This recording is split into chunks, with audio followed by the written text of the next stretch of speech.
What embarrassing thing have you done that you're actually really proud of? When my best friend Elliot lost his life while touring in Afghanistan, I decided to honor the pact we had made when we were kids. We had agreed that whoever passes away first, the other must attend the funeral wearing a bright green dress. On the day, I showed up to the church wearing the brightest and greenest dress I could find and sat at the very front. Some family members tried telling me I looked ridiculous and that I was embarrassing myself and Elliot, but I didn't care. I stood on stage in my green dress, giving a speech about our friendship and reminiscing on the memories we shared, but not once did I ever mention why I wore what I wore. I saw some of the elders looking at me in borderline disgust, and someone even stood up midway through my speech to yell that I deserve a place in hell for what I'm doing. I never told anyone outside of my immediate family why I did this, as that was between me and Elliot. I was honoring him and the pact we made at 14 years old. My mother even captured a beautiful picture of me at the funeral, and it's a picture I still hold close to my heart. Here is the picture.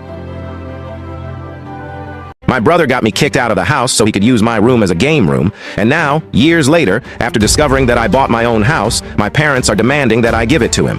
When I was younger, I lived with my mom, my stepdad, and my younger half-brother.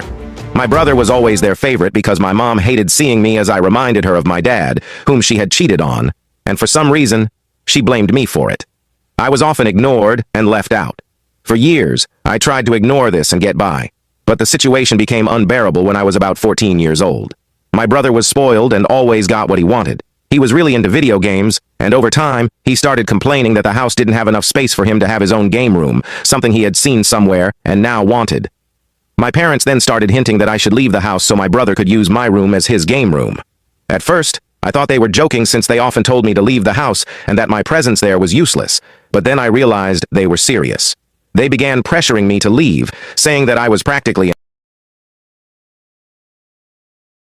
My daughter-in-law called me unhealthy. My daughter-in-law, Emily, is very health conscious. She avoids sugar, eats mostly organic food, and stays away from anything processed. And that's where the problem is. I'm completely opposite of that. I like to live a balanced lifestyle and I enjoy baking. But when my grandkids visit, I usually bake cookies or something sweet for them. And every time she sees them eating these treats, she talks about how unhealthy they are. A few months ago, we had an argument about this. She didn't want me giving the kids what she called junk. I explained that everything I make is homemade, and I don't only serve them cookies. My son stepped in, and we made a deal. The kids could have one cookie when they visited. This worked for a while, but yesterday, things changed. The kids came over, and I made a batch of cookies. While the cookies were cooling on the rack, she and my son chatted before heading out. During that time, she went into the kitchen and threw the cookies away. When I told her I had to work so hard to make those cookies and asked why she threw them away, she said she did me a favor because I'm living an unhealthy lifestyle.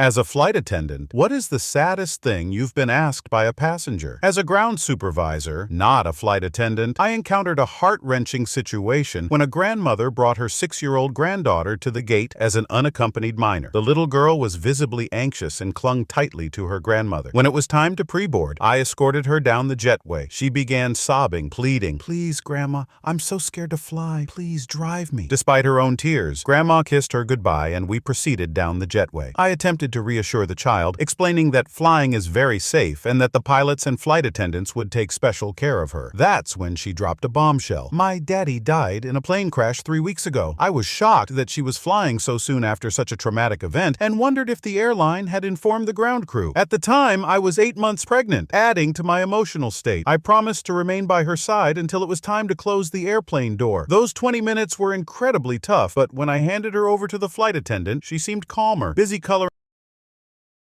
Prepare to be amused with these 5 hilarious automotive facts. 1.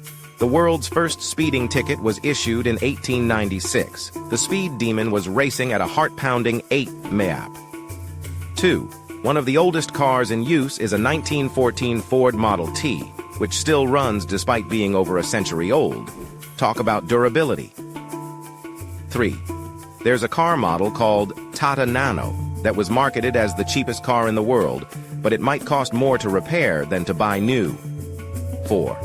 In the 1920s, people would often start cars with a crank handle, which occasionally kicked back, leading to a phenomenon known as Ford fracture from broken arms. 5. In Sweden, there is a car inspection service where if you pass, they give you a free moose warning sign, because why not? These facts show that the automotive world is not just innovative, but also full of surprises and giggles. How did you lose your virginity? I was around 14 and was at a family reunion with a bunch of my relatives. Me and a few of my cousins are hanging out in the jacuzzi and my sister is there as well. We just are talking about life when my dad says that the burgers are ready. All my cousins and sisters get out for some food while I just stay in the jacuzzi for a while. One of my neighbors let his dog off the leash, so it immediately came over to me and I just tried to get it away from me, and I eventually had to go back inside to avoid it. The adults of the family reunion said that they were going out to the club and hired some musical guests to entertain us. One of the people they hired was smoking hot, but she was 25 because I looked at her Wikipedia. I tell the others that I'm going to sneak out and go to the pet supplies store to get some accessories. While I'm there, I see this huge peacock that has these bright feathers, and I'm so mesmerized that I fall asleep. When I wake up, I'm getting head from a Target employee. And that's what happened. No kizzy.